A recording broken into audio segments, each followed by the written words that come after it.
और अब बात करते हैं शहर शहर मिलावटखोरों के जाल की। इनके खिलाफ फूड सेफ्टी डिपार्टमेंट ने छापेमारी की, भारी मात्रा में नकली घी समेत मिलावटी सामान जब्त किया, जिनमें से ज्यादातर खाद्य सामग्री को मौके पर ही नष्ट कर दिया गया। उत्तर प्रदेश के हापुड़ और राजस्थान के जैसलमेर में खाद्य सुरक्षा विभाग के एक्शन से मिलावटखोरों में हड़कंप मच गया। सबसे पहले बात उत्तर प्रदेश के हापुड़ की, जहां फूड सेफ्टी की टीम ने एक डेयरी पर छापा मारा और 135 किलो खराब क्रीम को मौके पर ही नष्ट करवा दिया। इतना ही नहीं, 24 टेन वनस्पति घी संदेह के आधार पर सीज कर लिया गया। वहीं राजस्थान के जैसलमेर में खाद्य विभाग ने भी पोखरण में एक व्यापारी के गोदाम और दुकान पर दबिश दी और भारी मात्रा में मिले संदिग्ध घी को सीज कर उसका सैंपल जांच के लिए लैब भिजवा दिया। राजस्थान के अनु मीणा खुदकुशी केस में पुलिस को उसके मोबाइल से कई अहम सबूत मिले, जिसमें साफ हो गया कि पति के हैवानियत से परेशान होकर अनु मीणा ने मौत को गले लगा लिया। पुलिस को अनु मीणा के मोबाइल का पासवर्ड देने वाला कोई और नहीं, उनका बेटा है। क्योंकि 10 साल के बेटे के सामने जल्लाद पिता गौतम मीणा पत्नी अनु मीणा को बेरहमी से पीटता था, छोटी सी बात पर हिंसक हो जाता था। एक बार तो गुस्से में टीवी तक तोड़ डाला। छोटे बच्चे पर पिता को जवाब देने की हिम्मत तो नहीं थी। सीसीटीवी में लाचार बेटा बेसुध पड़ी मां को पीने के लिए पानी देता नजर आ रहा है। अब सिर पर से मां का साया हटने पर वही बेटा इस केस का अहम गवाह बन गया है, क्योंकि अनु के मोबाइल में लगा पासवर्ड खोलकर उसके बेटे ने ही पिता की हैवानियत पुलिस के सामने रखी। अनु के मोबाइल में ऐसे कई वीडियोज हैं जिसमें गौतम मीणा की ज्यादतियों के सबूत हैं। फिलहाल पुलिस सभी एंगल से जांच कर रही है। और बड़ी खबर है लखनऊ से, जहां मलिहाबाद में पासी समाज के कई लोग हाउस अरेस्ट किए गए। मस्जिद और कब्रिस्तान को लेकर विवाद था। आज सुंदरकांड पढ़ने का ऐलान किया था। विवादित स्थल पर फिलहाल भारी फोर्स तैनात है। कसमंडी में बकरीद की नमाज नहीं होगी।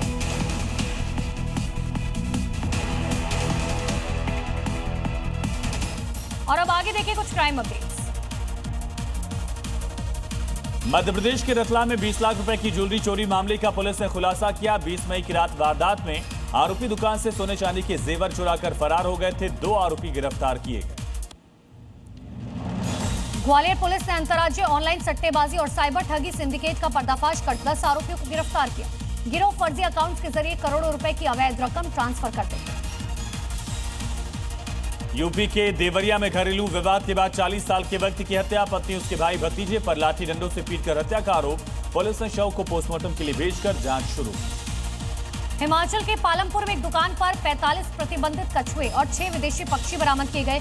वन्य जीव अपराध नियंत्रण ब्यूरो और वन विभाग की संयुक्त टीम ने कार्रवाई की। देहरादून के प्रेमनगर में डिलीवरी बॉय पर धारदार हथियार से जानलेवा हमला करने वाला आरोपी, पुलिस ने इसे 24 घंटे के भीतर गिरफ्तार किया। वारदात में इस्तेमाल हथियार भी बरामद किया गया। और एक बड़ी खबर आपको बता दें, घुसपैठियों पर शुभेंदु सरकार का बड़ा एक्शन। मालदा में खुला पहला डिटेंशन सेंटर। डिटेंशन सेंटर में रखे गए 9 बांग्लादेशी, 3 महिलाएं, 6 नाबालिग बांग्लादेशी हैं। मुख्यमंत्री शुभेंदु अधिकारी की तरफ से साफ निर्देश दिया गया था कि राज्य में जिलेवार तरीके से होल्डिंग सेंटर बनाए जाएंगे। पहले डिटेक्ट किया जाएगा, डिटेन किया जाएगा, उसके बाद डिपोर्ट किया जाएगा। मालदा में संदिग्ध विदेशी नागरिकों के लिए होल्डिंग सेंटर शुरू किया गया है, जहां फिलहाल 9 संदिग्ध बांग्लादेशियों को रखा गया है। इंग्लिश बाजार के चंदन पार्क में बनाए गए इस डिटेंशन सेंटर में निगरानी के लिए सीसीटीवी कैमरे लगाए गए हैं। वहीं सुरक्षा के लिए यहां 12 पुलिसकर्मियों की भी तैनाती की गई है। डिटेंशन सेंटर में गाजोल के पांडुआ क्षेत्र से हिरासत में लिए गए लोगों के दस्तावेजों की जाँच होगी और आगे की कानूनी प्रक्रियाएं पूरी की जाएंगी। पश्चिम बंगाल में कानून व्यवस्था और अपराध नियंत्रण को लेकर हावड़ा पुलिस की कार्रवाई चर्चा का विषय बन गई। शहर में पुलिस ने बदमाश की परेड निकाली। बंगाल में शुभेंदु सरकार का अपराध के खिलाफ जीरो टॉलरेंस है। बंगाल पुलिस अपराधियों पर कहर बनकर टूट रही है। हावड़ा पुलिस ने शहर में कुख्यात अपराधी शमीम अहमद की परेड निकाली। चिलचिलाती धूप में आरोपी को जब नंगे पांव शहर में घुमाया गया, पुलिस की गिरफ्त में कुख्यात अपराधी की अकड़ ढीली नजर आई। आरोपी को हथकड़ी पहनाकर घुमाया गया। पुलिस की ये कार्रवाई चुनाव हिंसा के मामले में हुई है। आरोपी पर 7 मई को बीजेपी के विजय जुलूस पर फ्रूट बम और फायरिंग का आरोप है।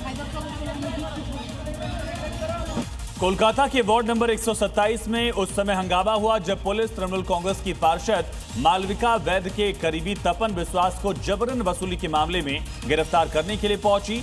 जैसे ही पुलिस उसे अपने साथ ले जाने लगी, भीड़ ने उसकी पिटाई करने की कोशिश की। वहां मौजूद भीड़ टीएमसी के इस कार्यकर्ता तपन विश्वास के खिलाफ चोर चोर के नारे लगाने लगी। पुलिस जब तपन विश्वास को गिरफ्तार कर ले जा रही थी तो गुस्साई भीड़ ने उस पर हमला करने की भी कोशिश की। हालांकि पुलिस किसी तरह तपन विश्वास को भीड़ के गुस्से से बचाकर अपने साथ ले गई।